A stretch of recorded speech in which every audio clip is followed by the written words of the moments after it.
کئی سالوں سے پاکستان کی ملٹری اسٹیبلشمنٹ کا خیال تھا کہ عمران خان میں انہیں ملک کے لیے ایک نجات دہندہ مل گیا تھا، لیکن مصنف اور صحافی محمد حنیف لکھتے ہیں اقتدار سے صرف ایک سال بعد وہ ان کا دشمن بننے کی دھمکی دے رہے تھے اور فوج اپنے آپ کو خان کے غضب سے بچانے کے لیے اپنی تمام تر طاقت استعمال کر رہی تھی۔ جیسا کہ عمران خان اور ان کی پارٹی کو پورے ملک میں کریک ڈاؤن کا سامنا تھا، ایسا لگتا تھا کہ پاکستان رک گیا ہے۔ قوم کو مہنگائی اور تاریخ کی شدید ترین گرمی کا سامنا تھا، بجلی کی مسلسل بریک ڈاؤن کے ساتھ، اور اس کے باوجود پورا ملک اس فکر میں تھا کہ خان صاحب آگے کیا کریں گے اور ہماری ملٹری اسٹیبلشمنٹ انہیں روکنے کے لیے کیا کرے گی۔ ایک سال سے زیادہ عرصہ قبل انہیں اقتدار سے ہٹائے جانے کے بعد ان کے حامیوں کا کہنا تھا کہ خان ان کی ریڈ لائن ہیں اور اگر انہیں گرفتار کیا گیا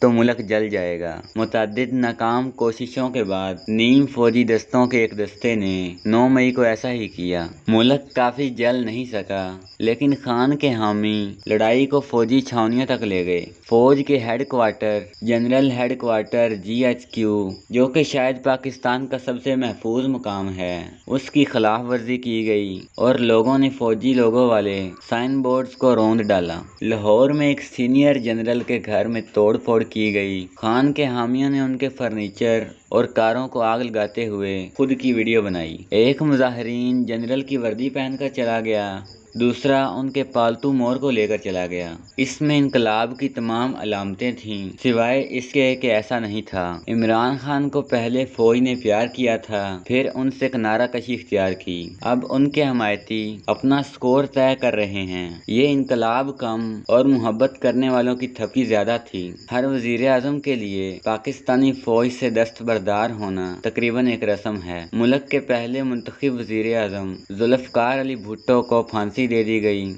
ان کی بیٹی محترمہ بےنظیر بھٹو کو دوبارہ وزیر اعظم کے عہدے سے برطرف کیا گیا اور ایک نوعمر خودکش بمبار کے ذریعے ان کے قتل کی مکمل تحقیقات نہیں کی گئیں۔ میاں محمد نواز شریف کو برطرف کیا گیا، جیل بھیج دیا گیا اور جلا وطن کیا گیا۔ اب دوبارہ جلا وطنی میں وہ اپنے چھوٹے بھائی میاں محمد شہباز شریف کے ذریعے پراکسی کے ذریعے حکومت کرتے ہیں، لیکن پھر بھی ملک واپس نہیں آ سکتے۔ عمران خان کی گرفتاری کے بعد ان کے حامیوں نے وہ کیا جو اس سے پہلے کسی مرکزی سیاسی قوت نے نہیں کیا۔ احتجاج میں سڑکوں پر آنے کی بجائے انہوں نے چھاؤنی کے علاقوں پر حملہ کیا اور شہریوں کو دکھایا کہ پاکستانی جرنیل کیسے رہتے ہیں۔ سوئمنگ پولز اور ایکٹر کے لائن والی بڑی حویلیاں میں جہاں مور گھومتے ہیں، انہیں اٹھائے جانے سے عین قبل عمران خان نے پاکستانی آرمی کے chief of staff general Asim Munir کو اپنی سیاسی جماعت کو کچلنے کی کوشش کرنے والے شخص کے طور پر بیان کیا۔ اس سے پہلے انہوں نے سابق آرمی چیف جنرل باجوہ کو، جو انہیں اقتدار میں لانے اور برقرار رکھنے میں اہم کردار ادا کر رہے تھے، ان کو غدار قرار دیا۔ انہوں نے ایک ISI جنرل کا نام بھی لیا کہ وہ ان پر ہونے والے ناکام قتل کا ذمہ دار ہے۔ وہ اور ان کے حامیوں نے عوامی جلسوں میں بار بار ملزم جنرل کو ڈرٹی ہیری کہا۔ ماضی میں بہت سے پاکستانی سیاست دانوں نے فوج کا نام اور بطور ادارہ شرمندہ تعبیر کیا ہے، لیکن پاکستانیوں کو کسی کور کمانڈر کے گھر کو آگ لگانے، خواتین مظاہرین کے GHQ کے گیٹ پر ہنگامہ آرائی اور سجے ہوئے فوجیوں کے مجسمے گرائے جانے کی عادت نہیں ہے۔ یہ بالکل وہی تھا جو موجودہ حکومت کو، جو خان کی مخالفت تقریباً تمام سیاسی جماعتوں کا اتحاد تھا، حکومت آنے والے قومی انتخابات سے باہر نکلنے کی کوشش کر رہی تھی، جس میں رائے عامہ کے کئی جائزوں کے مطابق خان کے جیتنے کا امکان تھا۔ اب بہت سے حکومتی سیاستدان ان کی پارٹی پاکستان تحریک انصاف پر مکمل پابندی کا مطالبہ کر رہے تھے۔ فوج پر حملہ کرنے والے سیاستدانوں کے خلاف انتقامی کارروائیاں تیز ہو رہی تھیں۔ طالبان کے لیے فوج کی ہمدردیاں کہنے والے ایک منتخب اسمبلی رکن علی وزیر 2 سال سے جیل میں تھے اور انہیں قومی اسمبلی میں جانے کی بھی اجازت نہیں تھی۔ بلوچستان سے ہزاروں سیاسی کارکنوں کو جبری طور پر لاپتہ کر دیا گیا اور کسی پاکستانی عدالت یا مرکزی دھارے کی سیاسی جماعت کو ان کی حالت زار سے کوئی دلچسپی نہیں تھی۔ تو پھر عمران خان درجنوں الزامات کا سامنا کرنے کے باوجود آزاد کیسے گھوم رہے تھے؟ تھے۔ تاثر یہ تھا کہ انہوں نے خود اسٹیبلشمنٹ کو پولرائز کیا تھا۔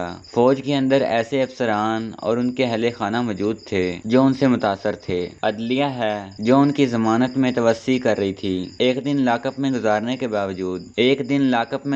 کے بعد پاکستان کے اعلیٰ ترین جج نے انہیں عدالت میں بلایا۔ آپ کو دیکھ کر خوشی ہوئی، کہا، اور انہیں سرکاری گیسٹ ہاؤس میں رکھا۔ اگلے دن ایک اور جج نے انہیں رہا کر دیا۔ 12 مئی 2023 کو پاکستان کے سابق وزیر اعظم عمران خان کو اسلام آباد میں ہائی کورٹ پہنچنے پر پولیس کمانڈوز ان کی حفاظت کر رہے تھے۔ عمران خان نے پاکستان کے ایک ایسے بڑے حلقے پر کامیابی حاصل کی تھی جو ان کے ساتھ آنے سے پہلے سیاست اور سیاستدانوں سے نفرت کرتا تھا۔ صاف حکمرانی اور انصاف کے ان کے پیغام میں مقبولیت تھی۔ حالانکہ جب خان صاحب اقتدار میں آئے تھے تو در حقیقت کرپشن میں اضافہ ہوا اور انہوں نے اپنے بہت سے سیاسی مخالفین کو جیلوں میں ڈال دیا۔ لیکن ان کے اقتدار سے ہٹائے جانے سے ان کے حامیوں کی حوصلہ افزائی ہوئی تھی، جن میں اکثر خواتین اور نوجوان ہیں جنہوں نے پہلے کبھی ووٹ نہیں دیا اور نہ ہی کبھی کسی سیاسی ریلی میں شرکت کی۔ ان پر اکثر سیاسی نادانی کا الزام لگایا جاتا ہے۔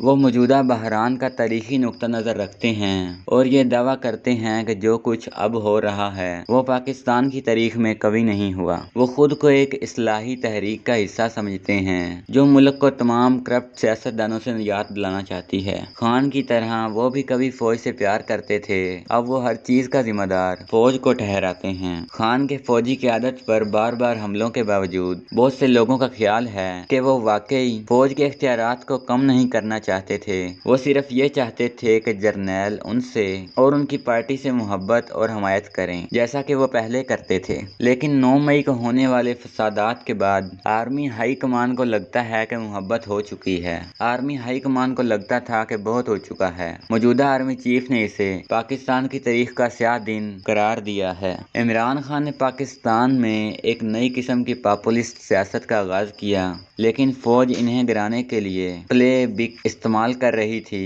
جو اس سے پہلے اپنے پیش روؤں کے خلاف استعمال کرتی ہے۔ کرپشن کے درجنوں کیسز، بڑے پیمانے پر گرفتاریاں اور واضح پیغام کہ فوج پر حملہ کر کے خان صاحب ہی سرخ لکیر عبور کر چکے ہیں۔ فوج نے 9 مئی کو فوجی تنصیبات پر ہونے والے حملوں کے جواب میں شہداء کے احترام کا دن منا کر اور فوج کے شہداء کو سلام پیش کرنے والا نغمہ جاری کر کے دل و دماغ جیتنے کی کوشش کی ہے۔ بڑے شہروں کی اہم سڑکوں پر فوج کی تعریف اور ابدی وفاداری کا عہد کرنے والے پوسٹرز لگے ہوئے تھے۔ فوج نے ان مذہبی جماعتوں کو بھی کھیل میں لایا جنہوں نے ماضی میں ان پر حملہ کیا تھا۔ وہ گزشتہ ہفتے فوج سے اپنی محبت کا اعلان کرتے ہوئے سڑکوں پر نکلی تھیں۔ پاکستان کی فوج بھی خان کے ہمدردوں کو اپنی صفوں میں دیکھ رہی تھی۔ ایک خاتون جس کا قانون نافذ کرنے والے ادارے 9 مئی کے فسادات میں مبینہ طور پر ملوث ہونے کا تعاقب کر رہے تھے، وہ فیشن ڈیزائنر سے سیاسی کارکن بنی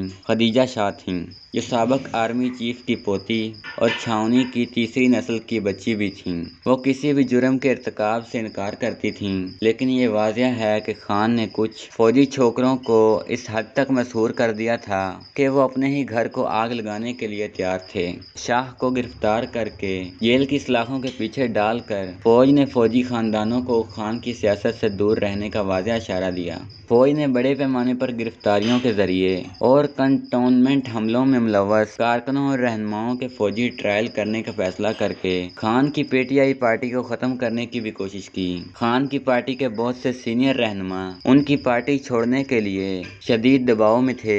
کچھ لوگ یہ دعویٰ کرتے ہوئے چلے گئے تھے کہ وہ پاکستانی فوج کے خلاف خان کے تصادم کے انداز کو معاف نہیں کر سکتے۔ تاریخی طور پر پاکستانی فوج ہمیشہ عام شہریوں کے ساتھ سامنا کرنے میں کامیاب رہی ہے۔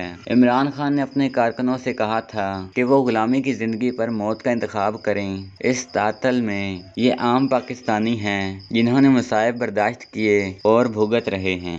پاکستان کے 22ویں وزیر اعظم عمران خان اس وقت ریاستی راز افشاں کرنے اور آفیشل سیکرٹ ایکٹ کی خلاف ورزی کرنے کے جرم میں 10 سال قید کی سزا کاٹ رہے ہیں۔ اسلام آباد ہائی کورٹ نے 3 جون 2024 کو ان کی ایک سزا کو کل عدم قرار دے دیا، لیکن وہ 2023 کے فسادات میں ان کے مبینہ کردار سمیت دیگر مقدمات کے لیے جیل میں ہیں۔ خان اور ان کی اہلیہ کو اسلامی شادی کے قوانین کی خلاف ورزی کرنے پر پر مزید 7 سال کی سزا سنائی گئی تھی، لیکن اس سزا کو 13 جولائی 2024 کو اپیل پر منسوخ کر دیا گیا تھا۔